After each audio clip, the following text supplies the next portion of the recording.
buat hari ini kami sudah beribadah kepada Tuhan. Sungguhnya agunglah rahasia ibadah kami. Roh Kudus hadir di tengah-tengah kami untuk menjangkau setiap hati dan pikiran kami, sehingga masuk dalam hadirat Tuhan, masuk dalam pikiran Tuhan, masuk dalam kebenaran firman Tuhan, sehingga kami diubah sehari demi sehari, dibaharui di dalam kuasa Roh Kudus, di dalam kuasa firman Tuhan, sampai kami menjadi segambar dengan Pencipta kami. Dalam nama Tuhan Yesus kami sambut firman Kristus dengan sukacita. Kita berkata amin. Silakan duduk Bapak Ibu. Salam bagi kita. Kita akan belajar Bapak Ibu. Kita sudah belajar 7 materai murka Allah dan sudah belajar 7 sangkakala murka Allah. Dan pada hari ini kita belajar tentang 7 cawan murka Allah dalam kitab Wahyu pasal yang ke-16. Kita akan pelajari bersama-sama Bapak Ibu. Wahyu pasal yang ke-16 ayat 1 sampai ayat terakhir. Kita akan lihat Bapak Ibu dalam pelajaran kita. Pelajarannya dulu ada 7 cawan yang akan ditumpahkan ke atas muka bumi untuk menghukum dunia, namun dunia tidak bertobat. Dunia makin galak dan makin menghujat Tuhan. Dan aku mendengar suara yang nyaring dari dalam bait suci berkata kepada ketujuh malaikat itu, pergilah dan tumpahkanlah ketujuh cawan murka Allah itu ke atas bumi. Maka pergilah yang pertama, dan ia menumpahkan cawannya ke atas bumi. Maka timbullah bisul yang jahat dan yang berbahaya pada semua orang yang memakai tanda dari binatang itu dan yang menyembah patungnya. Dan malaikat yang kedua menumpahkan cawannya ke atas laut. Maka airnya menjadi darah seperti darah orang mati, dan matilah segala yang bernyawa yang hidup di dalam laut. Dan malaikat yang ketiga menumpahkan cawannya ke atas sungai-sungai dan mata air, dan semua menjadi darah. Dan aku mendengar malaikat yang berkuasa atas air itu berkata, adil engkau yang ada dan yang sudah ada, engkau yang kudus yang telah menjatuhkan hukuman itu, karena mereka telah menumpahkan darah orang-orang kudus dan para nabi. Engkau juga akan memberi mereka minum darah. Hal itu wajar bagi mereka. Dan aku mendengar misbah itu berkata, ya Tuhan Allah yang Maha Kuasa, benar dan adil segala penghakimanmu. Ayat 8. Dan malaikat yang keempat menumpahkan cawannya ke atas matahari, dan kepadanya diberi kuasa untuk menghanguskan manusia dengan api. Dan manusia dihanguskan oleh panas api yang dahsyat, dan mereka menghujat nama Allah dan yang berkuasa atas malapetaka itu, dan mereka tidak bertobat untuk memuliakan Dia.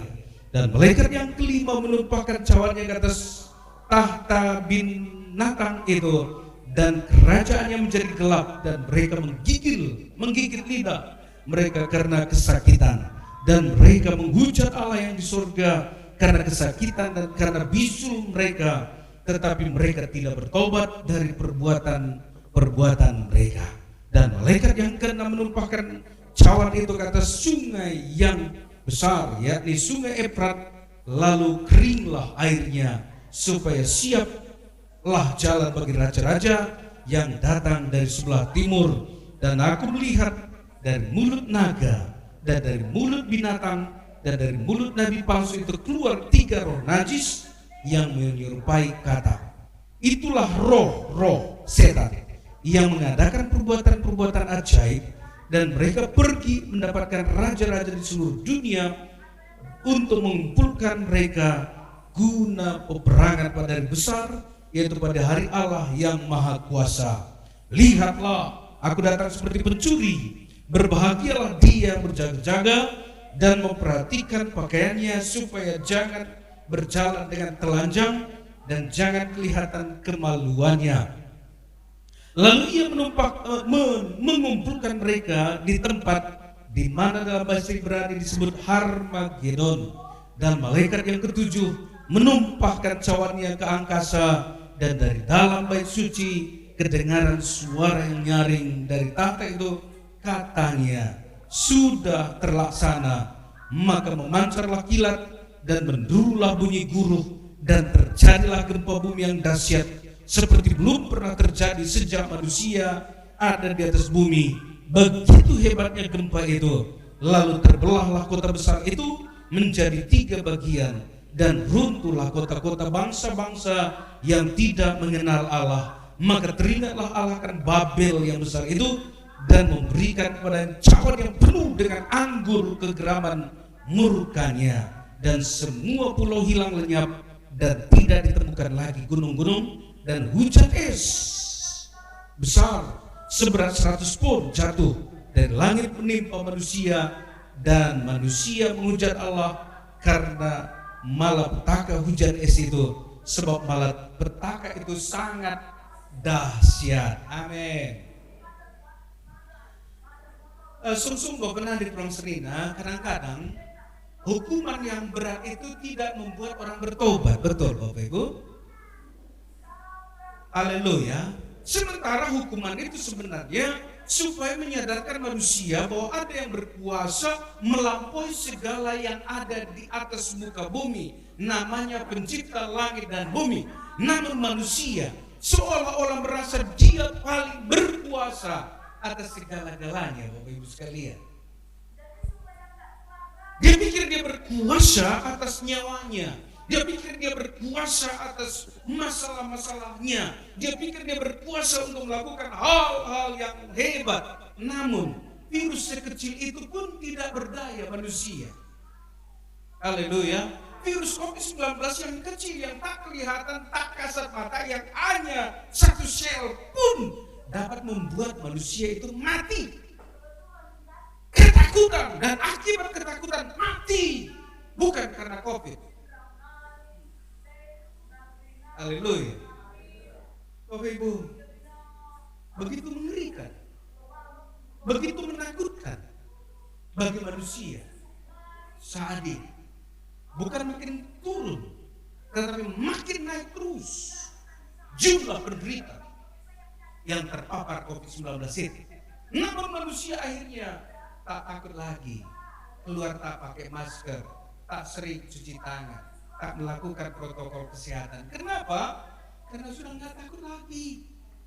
Dulu pertama sinabung meletus, takut banyak orang. Tetapi sekarang meletus terus, orang nggak takut lagi. Dan pada waktu mereka tidak takut lagi, ada korban pada waktu itu, Bapak Ibu sekalian. Nah, itu yang akan terjadi ketika tidak takut lagi manusia terhadap COVID-19, maka peningkatan terpapar COVID-19 akan semakin meningkat apabila tidak ada lagi ketakutan untuk itu. Kita takut, Bapak Ibu sekalian. Takutnya seperti apa? Karena kita takutlah kita menjaga protokol kesehatan seperti itu. Amin. Lantas, apa yang dikatakan firman Tuhan ini? Lebih daripada itu akan terjadi pada masa yang sudah ditentukan oleh Tuhan. Karena 7 malapetaka itu tidak pernah terjadi. Amin. Sampai hari ini tidak pernah jatuh hujan es seberat 1 kilo, 1 liter. Belum pernah. Bayangkan kalau satu hari nanti hujan es sebesar 100 pon atau 50 kilo, 1 pon setengah kilo akan jatuh ke atas muka bumi ini. Dan jatuhnya ke atas manusia, dikatakan firman Tuhan. Manusia yang kena mati gak? Siapakah yang mengujar Allah itu? Bukan yang mati. Engkau kamu begitu ban iba tegalang na esen na lagi. Gua kelah dibagi lah, dibagi kok. Pokoknya begitu. Lah pada hujan es. Musim hujan saja banyak orang menghujat Allah. Musim kemarau saja banyak orang menghujat Allah. Apalagi hujan sebesar 50 kilo boom jatuh ke atas muka bumi. Saya rasa tembok yang sudah kita cor lantai 2 ini akan hancur juga, Bapak Ibu sekalian. Akan dapat bertahan kalau sebesar 50 kilo dengan kecepatan daya tarik bumi, gravitasi bumi yang begitu kuat akan menghantam. Tanah pun akan berlubang, Bapak Ibu sekalian. Apalagi kepala manusia pasti pecah. Apalagi kepala kerbau pasti pecah. Kepala apapun pasti pecah. Batang durian akan pecah. Dan durian itu akan rata dengan tanah, Bapak Ibu sekalian. Jadi mau apa bilang apa kita? Baik Bapak Ibu, kita belajar dari yang pertama. Kita masuk dalam pelajaran kita. Yang pertama, ayat yang kedua. Dikatakan firman Tuhan seperti yang pertama akan ada. Yang pertama Bapak Ibu sekalian, akan timbul bisul-bisul jahat bagi orang-orang yang menerima cap 666. Binatang itu tandanya apa? 666. Dalam Wahyu pasal 13 ayat 18, 666. Dan 666 itu sekarang dalam bentuk microchip yang hanya setebal kertas ini, Bapak Ibu sekalian. Hanya setebal kertas ini, hanya sebesar beras. Dan itu ditanamkan di tangan kanan dan di dahi orang yang menerima. Dan hari-hari ini banyak perusahaan besar sudah memakai microchip untuk masuk kantor, untuk berbelanja dan lain-lain sebagainya. Dan itu sangat mempermudah mereka. Tanpa bawa dompet sudah bisa melakukan transaksi-transaksi, baik jual dan beli. Suatu hari nanti pada zaman antikris tidak bisa menjual dan membeli tanpa cap 666. Haleluya. Sekarang aja Bapak Ibu sekalian, mini ATM sudah ada di mana-mana kok. Suatu hari nanti hanya sebesar cek suhu tubuh kita aja. Ada Pak Diaker, coba tunjukkan. Hanya sebesar itu. Bayangkan, ditembak di sini. Ketahuan bank apa bank kita, BRI, BRI, BCAB, PDSU dan sebagainya. Beli apa? Kerupuknya cuma Rp1.000, tetapi transaksi berjalan ke bank karena online terus Bapak Ibu sekalian. Haleluya. Bayangkan itu akan terjadi. Dan apa yang terjadi bagi mereka yang menerima dan memakai cap binatang itu dan menyembah patung binatang itu, akan ada bisul-bisul yang jahat dari telapak kakinya sampai batok kepalanya. Satu aja bisul bisa demam Bapak Ibu sekalian.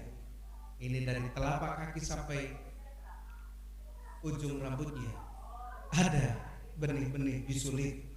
Kenapa? Karena radiasi microchip yang ada di dahi dan di tangan kanan itu tak mampu tubuh ini menerimanya Bapak Ibu sekalian, menyebabkannya. Itu diprediksi oleh ahli-ahli. Alkitab ini diselidiki oleh ahli. Kenapa bisa timbul bisul jahat ini? Karena seperti ini. Karena apa Bapak Ibu sekalian? Dokter Haloho waktu itu kita berbincang-bincang, dari mana datangnya kanker? Benda asing yang masuk ke dalam tubuh yang tidak dapat menyesuaikan diri dengan tubuh, dilawan oleh antibodi tubuh dan mengakibatkan kanker. Dan chip itu yang sudah ada dalam tubuh manusia itu dilawan oleh antibodi tubuh ini, menyebabkan ini, Bapak Ibu sekalian. Alkitab katakan dari batok kepalanya di atas sampai telapak kakinya akan timbul bisul-bisul yang jahat. Nggak mampu tubuhnya untuk menerima itu. Dan itu sebabnya, andai kata Bapak Ibu tidak terangkat pada waktu itu nanti, jangan terima chip 666 itu. Amin.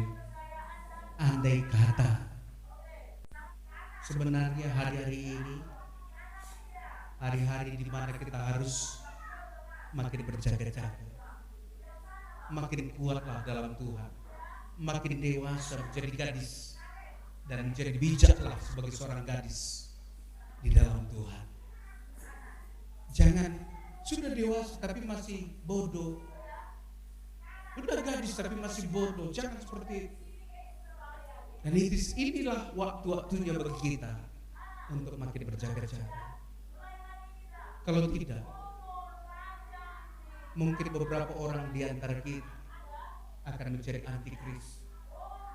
Karena antikris itu berasal dari antara kita.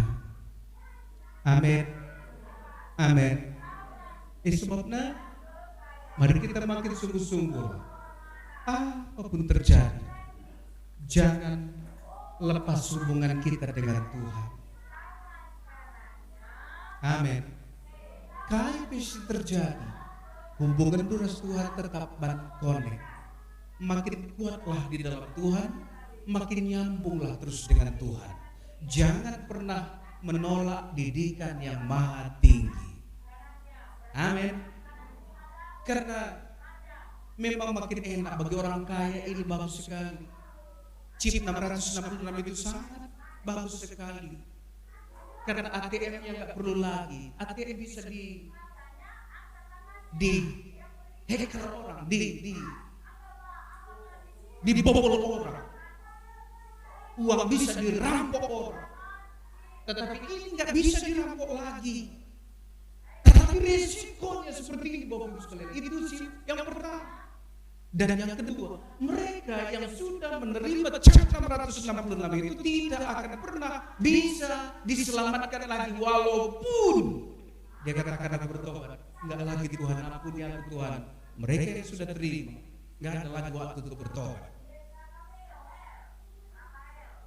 Haleluya.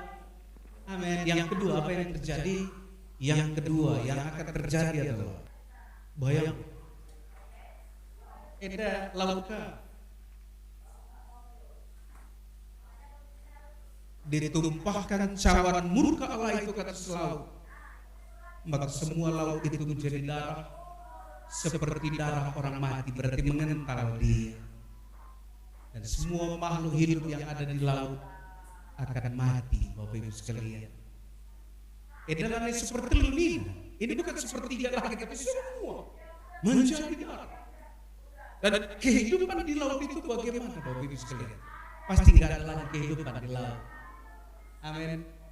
Airnya menjadi darah seperti darah orang mati, mengental, dan matilah segala yang bernyawa yang hidup di dalam laut. Habis. Kita lanjut.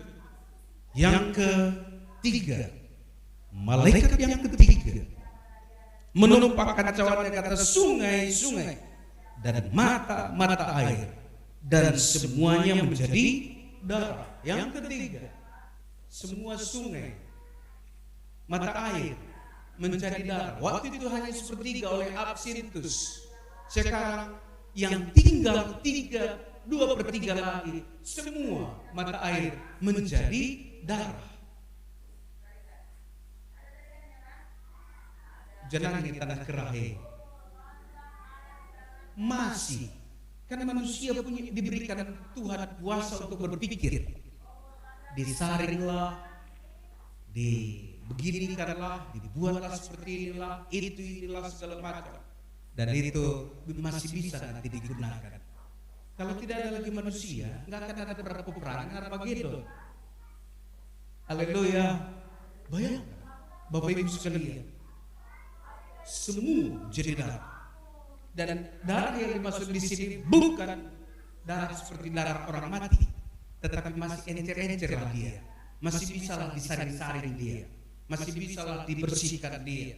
Karena sekarang teknologi, sekeruh apapun air itu, masukkan ke dalam wadah itu, dikeluarkan di sana menjadi air yang sangat jernih dan bisa langsung diminum. Sekalipun air selokan dimasukkan ke dalam, akan keluar air yang sangat bersih.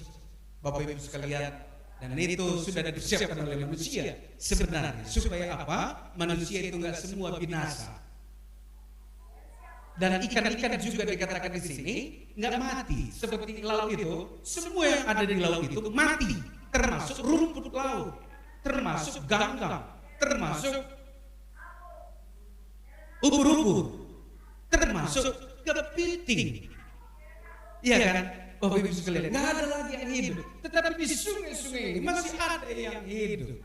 Itu akibat apa? Ternyata Alkitab ini berkata akibat banyak para martir dibunuh dan darah mereka itu dibalaskan kepada orang-orang yang membunuh itu, Bapak Ibu sekalian, sehingga mereka wajib minum darah karena keadilan Tuhan. Seperti itu maksudnya. Yuk kita lanjutkan. Malaikat yang keempat. Malaikat yang keempat ayat yang ke-9. Makin dihukum, makin menghujat manusia, Bapak Ibu sekalian. Makin dihukum, makin menghujat. Dan apa yang terjadi kalau kita pelajari hari-hari ini? Lubang ozon makin menipis, seperti itu ya, Bapak Ibu sekalian. Dan matahari itu terdiri dari api. Matahari itu mengeluarkan api dan berjolak terus. Api di matahari itulah yang menyebabkan sinarnya sampai ke bumi dan planet-planet yang lain. Karena ada api di matahari itulah maka kita menikmati hangatnya sinar matahari, panas matahari. Amin. Dan yang membatasi panas matahari itu sehingga bumi ini aman untuk ditempati adalah ozon, lapisan ozon. Apabila lapisan ozon hilang, apa yang terjadi?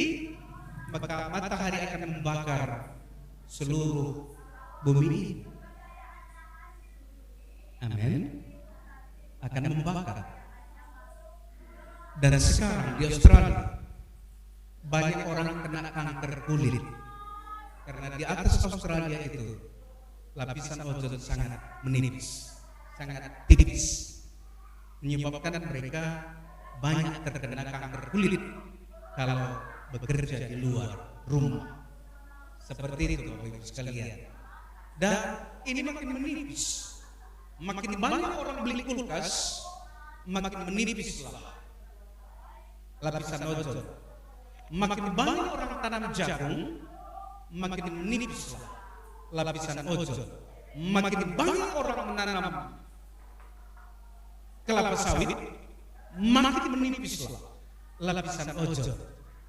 Kenapa? Sawit itu tidak menyerap, tetapi memantulkan kembali.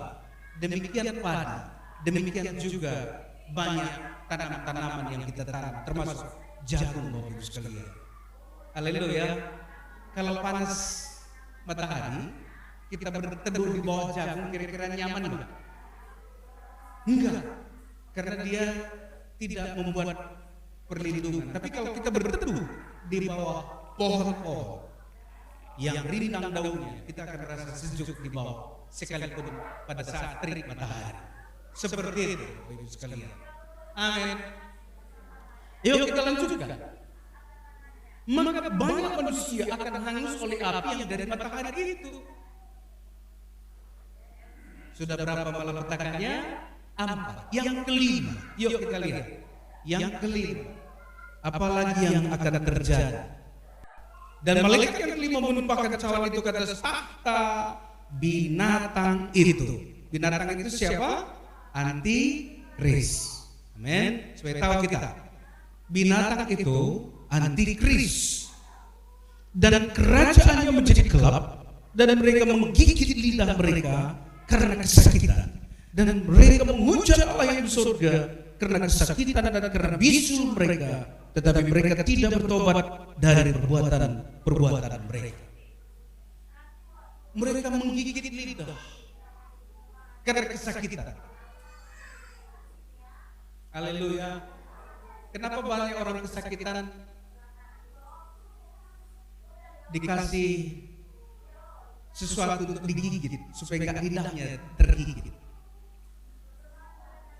Mungkin anduk, mungkin benda-benda yang lain. Kenapa Bapak Ibu sekalian? Karena kesakitan itu.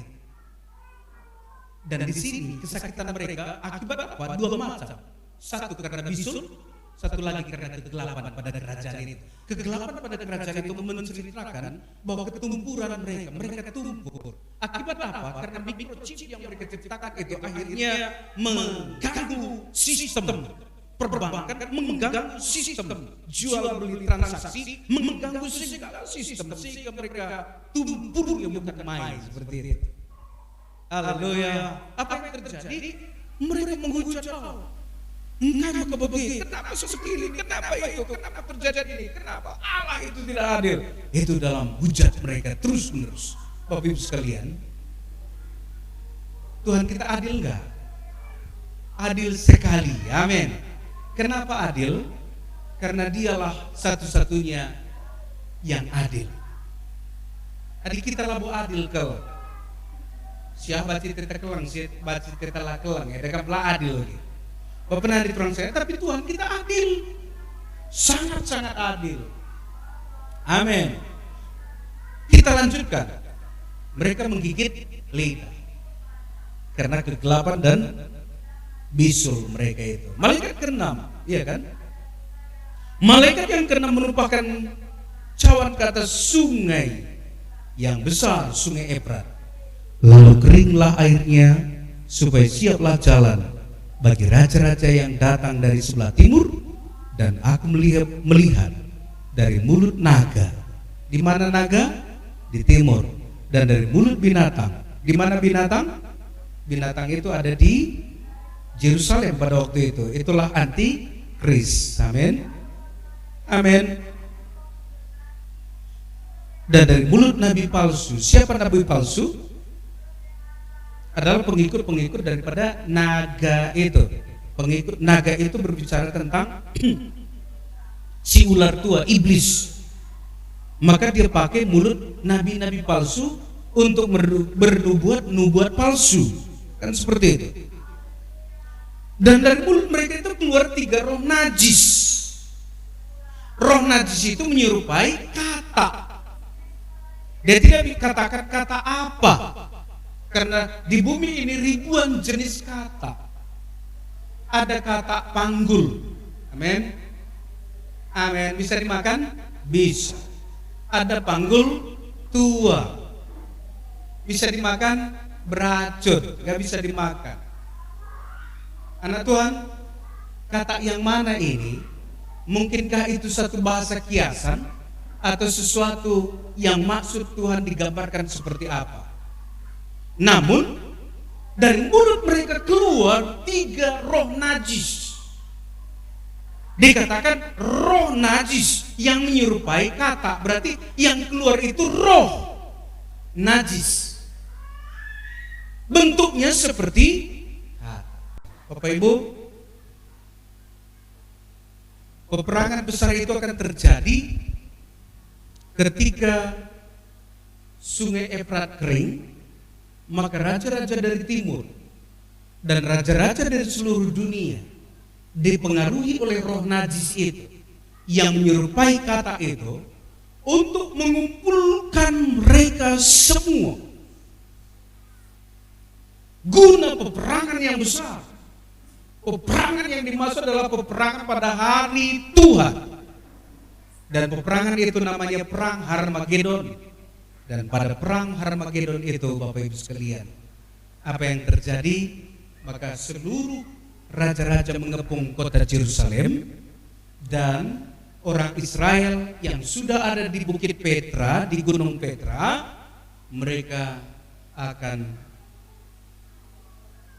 berseru-seru kepada Tuhan. Karena yang memimpin ini bukan Mesias, tetapi Mesias palsu. Mesias palsu itu siapa namanya? Binatang. Dan itulah anti Kristus. Paham ya?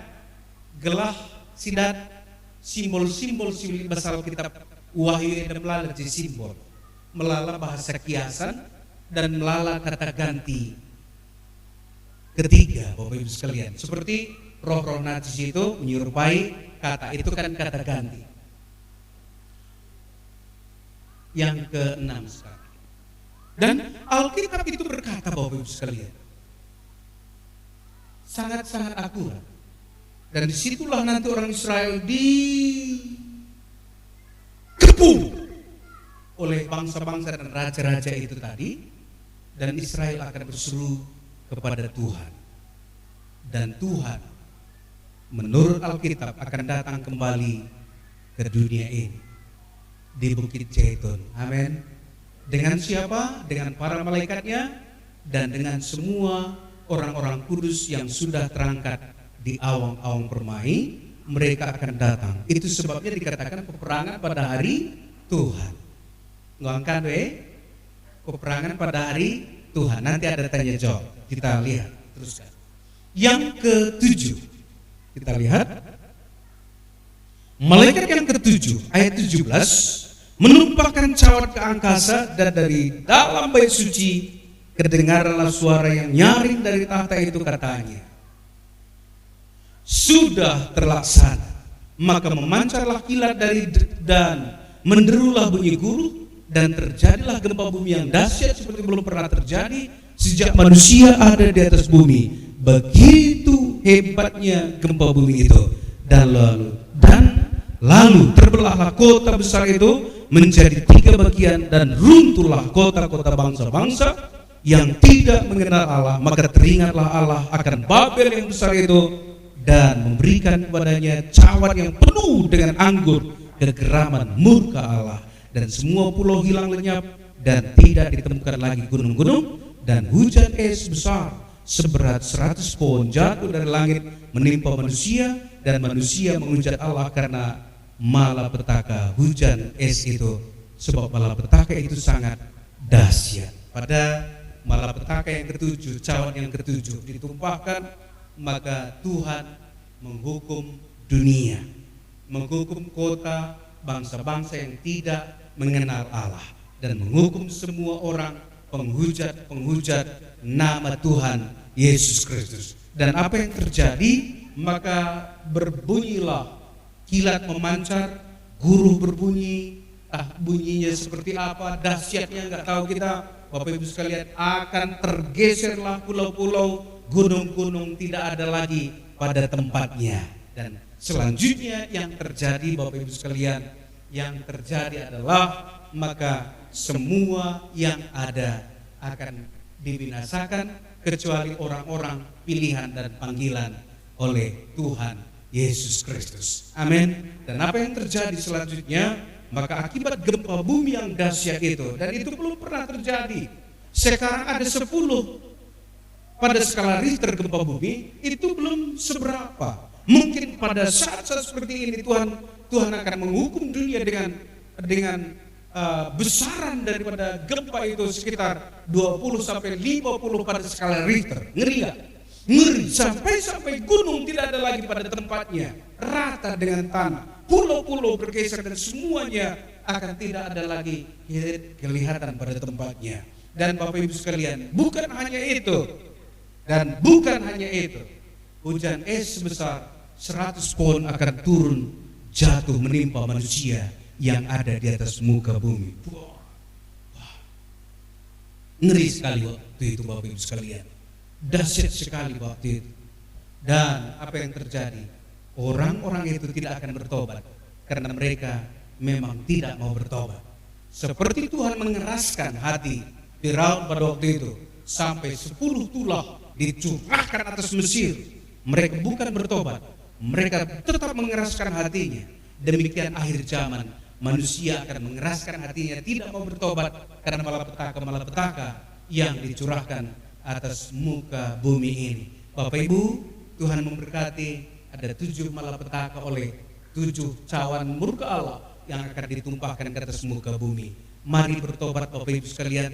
Sekarang waktunya kita berbenah diri untuk sungguh-sungguh ikut Tuhan Yesus. Apapun ceritanya, kalau tertinggal, kecil kemungkinan untuk dapat diselamatkan. Tetapi ketika saat-saat ini kita berbenah diri, kesempatan-kesempatan yang masih ada, kita berbenah diri, kita ubah sikap kita ubah karakter kita ubah sifat-sifat kita ke dalam sifat-sifat firman Tuhan, maka kita akan didewasakan. Dan hiduplah bijaksana, hiduplah pintar, sebab gadis bodoh tidak akan ikut dalam perjamuan pesta nikah anak domba itu, tetapi orang-orang gadis bijaksanalah yang akan masuk dalam perjamuan nikah anak domba itu. Perjamuan itu berbicara tentang pengangkatan gereja yang disebutkan rapture, Bapak Ibu sekalian. Oleh sebab itu, hari-hari ini adalah kesempatan bagi kita, Bapak Ibu dimanapun berada, dalam siaran langsung ini, itu akan terjadi. Setiap kata dari firman Tuhan ini akan dilaksanakan oleh Tuhan, dan ketika itu akan terjadi, sulit sekali bagi manusia untuk bertobat. Tetapi hari-hari ini, mari Bapak Ibu sekalian, kita bertobat dan kita ikut Tuhan Yesus dengan sungguh-sungguh. Lakukan firman-Nya dengan segenap hati, dengan segenap kekuatan, dengan segenap akal budimu, maka engkau akan didewasakan. Pada waktu engkau didewasakan, ketika Tuhan datang di awang-awang permai, maka engkau akan ikut terangkat di awang-awang permai. Itu kebenaran firman Tuhan katakan. Itu sebabnya jangan pernah mundur daripada Tuhan oleh apapun, tetapi tetaplah ikut Tuhan sampai titik napas penghabisan. Tuhan Yesus memberkati, Tuhan Yesus menyembuhkan Bapak Ibu, Tuhan Yesus melindungi, menjaga Bapak Ibu sekalian. Amin.